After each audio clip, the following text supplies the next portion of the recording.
Hey golfers, Coach Erika here. I'm talking to you today about the most underrated and important fundamental in all of golf. For you to get better, you need to have good balance. So what do you think? Could you leap onto screen and stick your finish and hold it for more than 10 seconds? How about more than 20 seconds? How about 2 minutes?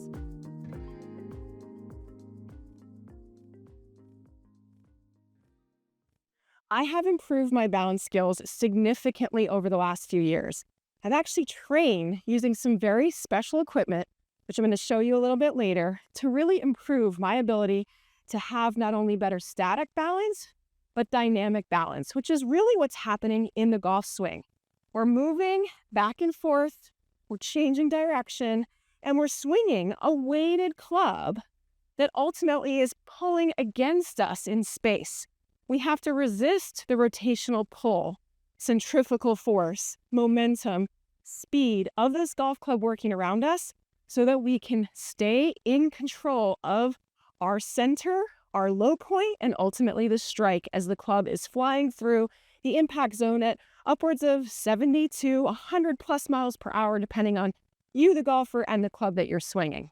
So let's get into talking more about balance, why it's truly important, what happens when it breaks down, and signs that you can look for in your swing and your game that point you in the direction of prioritizing this as an area of improvement, not only when you're at the range, but also off the range.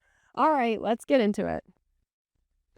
On my lesson tee and in my golf retreats, I work with a wide range of ages, skill levels, and also physical abilities and limitations. And balance is sneaky because somebody that looks like they're really fit and strong, maybe is very muscular, doesn't necessarily have great balance, and some others might surprise you. But generally, there is a correlation with having good core strength, leg strength, and balance. Also, foot health really matters. So as I'm looking at golfers and looking at how they're walking, how they're moving, I'm paying a lot of attention to what they're doing with their lower body, particularly to see how they're engaging with the ground from setup and obviously through their swing to a finish. A lot of golfers look balanced in the beginning, but they finish out of balance, and we have to say why, what's going on, what's causing them to finish out of balance. And if they're finishing out of balance, were they really in balance at impact when we care about what's really happening, that moment of truth? If you're out of balance at impact, likely you're on your toes or your heels, too much right or too much left on either end of your stance. It's going to cause a problem with low point control and ultimately finding the center of the club face too. Just think about it. If we start here and by the time we end up at impact, our bodies have pulled away and up, it's probably pretty hard to find the center of the face. And balance has something to do with that for sure. If we're falling into the ball or falling away from the target, just think about what that's doing to our contact. So fighting for your balance, step one, is really important throughout the swing, making it a priority and working hard to stick your finish. So test number one would be, what do you feel like it's set up? Do you feel fairly balanced? And we'll maybe talk a little bit more about that in a moment here. But can you make it through to your finish and actually hold it here for 3 or 4 or 5 seconds? Let the club come to rest, control the finish, and come out of your stance in a way that there's no rush and we're not on to the next ball right away or falling out of our finished positions. This is actually a really good starting point for you to go and screen yourself, watch your golf swing, let the camera roll for at least 5 or 6 seconds after you're done swinging and see if you can find yourself still facing the target, standing on that lead side with that back toe in the ground and not supporting yourself back here in space or struggling and wobbling and falling over. One test I want you to do at the end of your swing to really check to make sure you're totally shifted your weight through to balance finish is the toe tap test. So you're going to follow through, you're going to finish, and then toe tap twice. This is going to be that reveal of if you actually had to push off your foot some more to be able to toe tap, or if you were able to do it very effortlessly. That would tell me, and it should tell you, if you are truly on that lead side at the end of your swing all the way, or if you only partially really got to your front side and you're not really in balance on that standing leg. That's your first homework assignment, is go watch your actual finish position and see where you're ending up.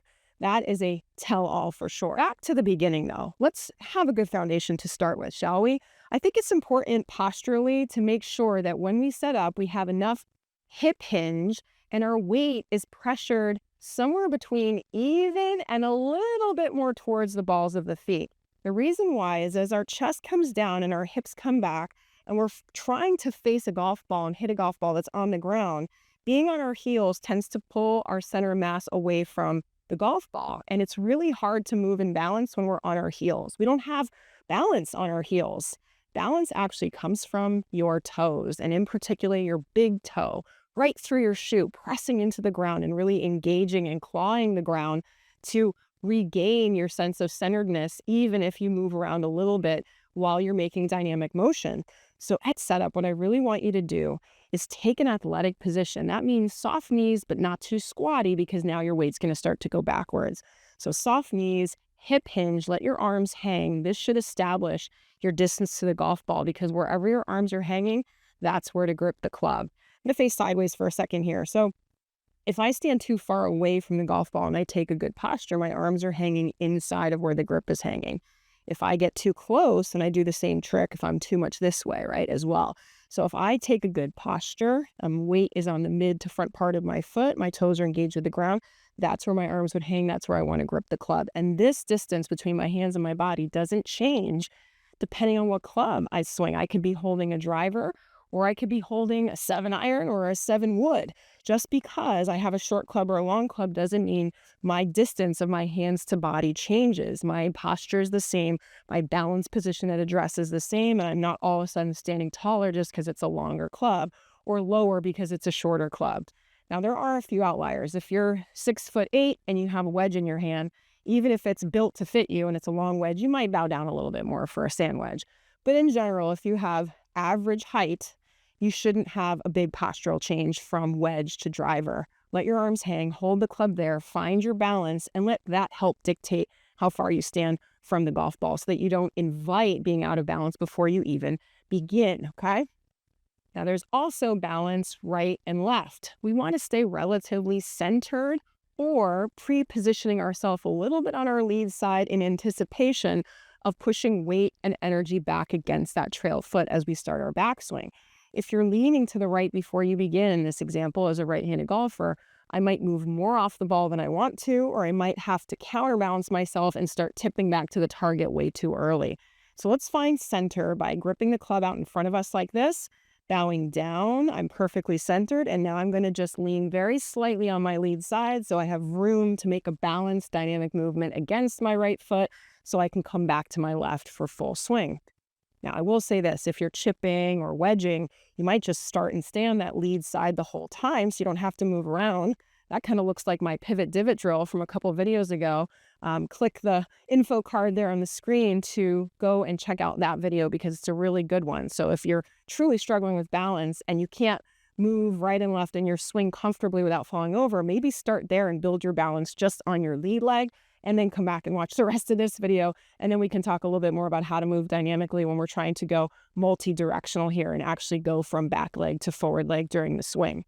All right, so back on track. We want to stay centered, but maybe favoring a little bit of that lead side at setup because we're going to be moving our weight to the right in the backswing. But that doesn't mean we're moving our mass way to the right. Now, when we talk about being in balance, I want you to picture there's some footprints below your feet, and we're not trying to pass those footprints with any part of our upper body. We don't want our head, our chest, or even our hip joints for that matter to get past either footprint.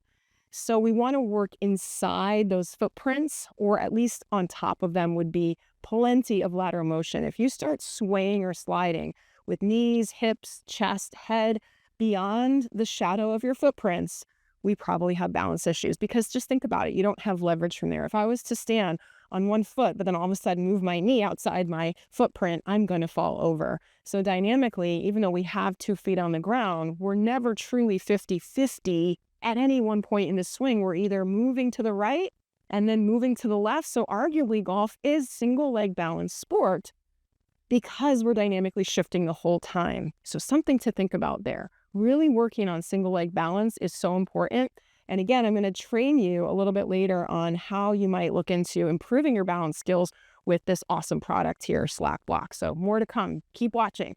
All right, so we're working on backswing. We don't want to sway off the ball with our lower body or our upper body. The head may move very slightly to my right as I make my momentum move going back, but moving pressure versus moving my mass of my body way across that footprint.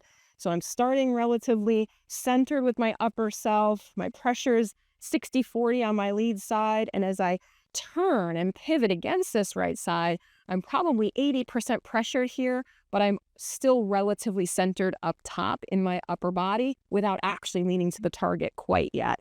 So this is kind of a good exercise, is to feel that little exaggerated momentum move, I call it. Pop that trail heel up off the ground, step down onto it, turn the hip back. And as you rotate, notice where your shoulders are. See how mine are just inside this front foot. I'm not past my foot.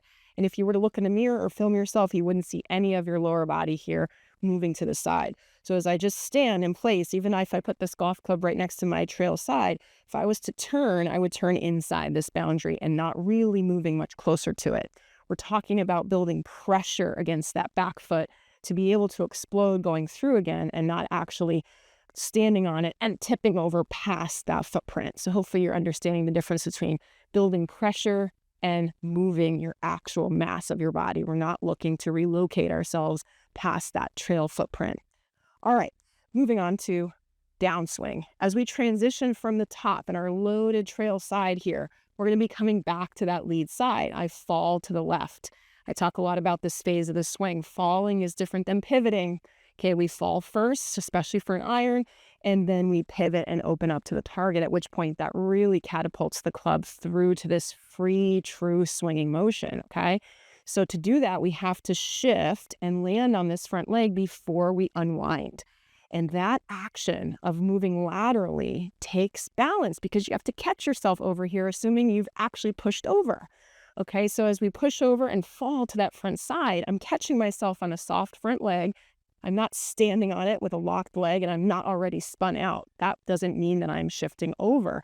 So I am moving pressure and a little bit of my mass to get a little closer to be lined up on top of this footprint, at which point when I pivot, I'm going to stand up to a finish, balanced here as if I'm just turning right into a wall on my lead side. I'm not going through the wall. I'm not crashing the wall. I'm just flush against the wall when I'm done swinging. So here's my center. I'm going to lean to the green just a little bit, right? 60-40, press against that front side, shift back to my lead side, catch myself here, and then I'm going to pivot and stand up to a finish. So here's my fall and pivot in balance. Perfecto. Okay, so totally balanced against that wall, and you can see how my front leg went from bent to straight. My foot is still engaged with the ground. So we have balance at setup. We have balance as we're moving back and forth against each foot, and arguably on the insides of the arches of the feet, not getting to the outside edges of the feet. We can stay there. We have a really good opportunity to stay and swing within ourselves, but still move pressure and a little bit of mass, particularly on the follow through, to arrive on that lead side. After all, this is where we're going. When we throw, when we hit, when we kick, we're moving to that front leg in sports. So don't hang back. Target's not that way. It's that way. Okay, so let's move our body weight through impact and really finish in balance on that front side. A little bit of pressure left, rotate against that back foot, and then right back to the target. Right, left.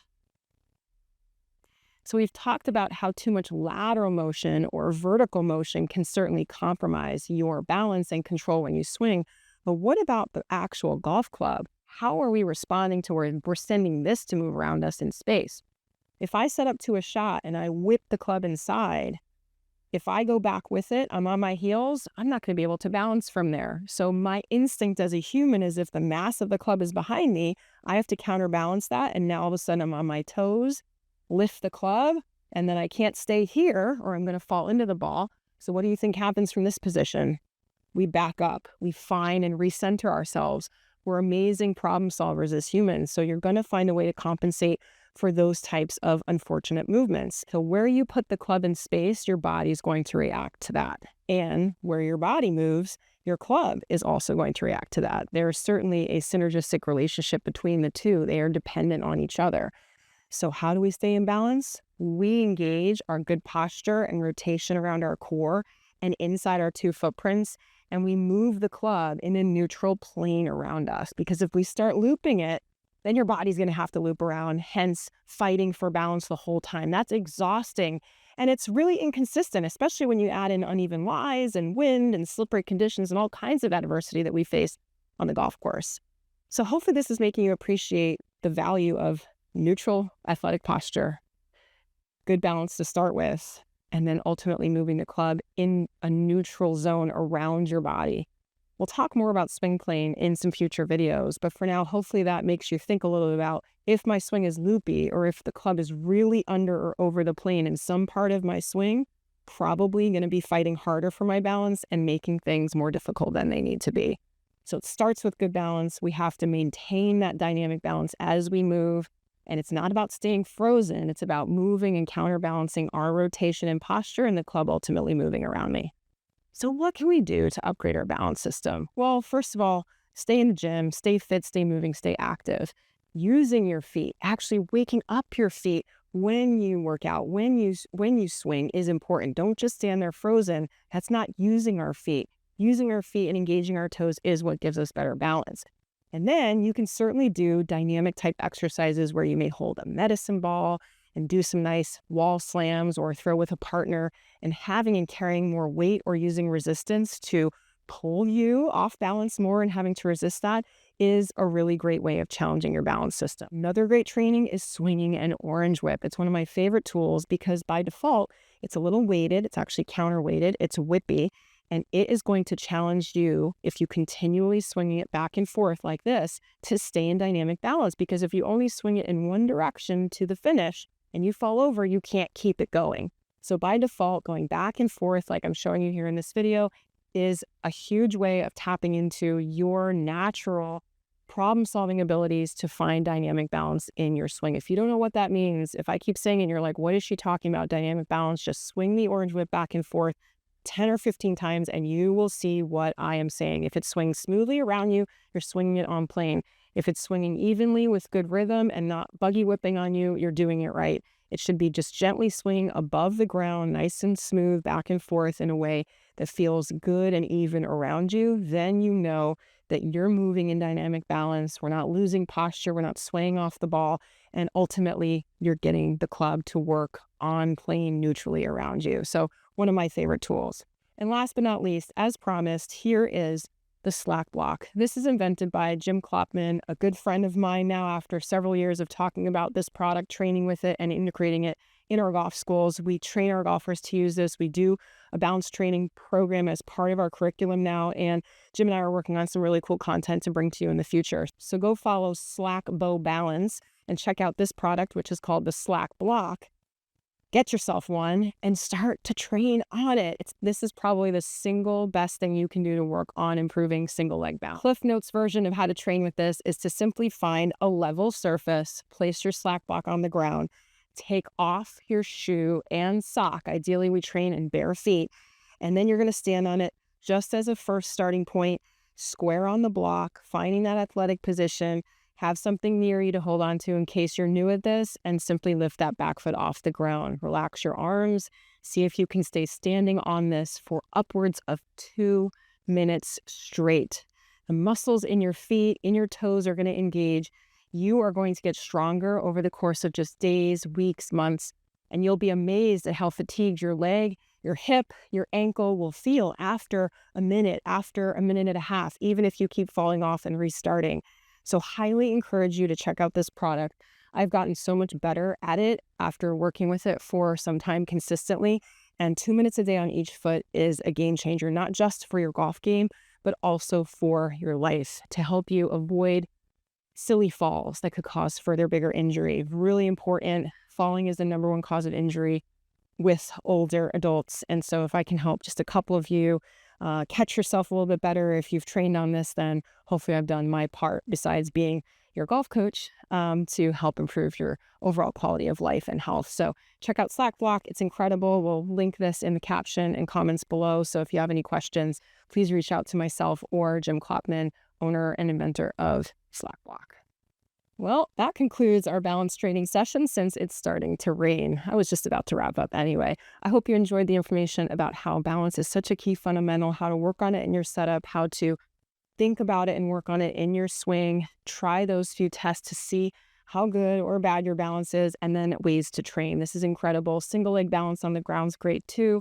And of course, working out in the gym, integrating some resistance and some weight is huge to move through dynamic positions, just like you're swinging a golf club, and challenge your system to fight for that movement without falling over too much right, too much left, or back off your heels.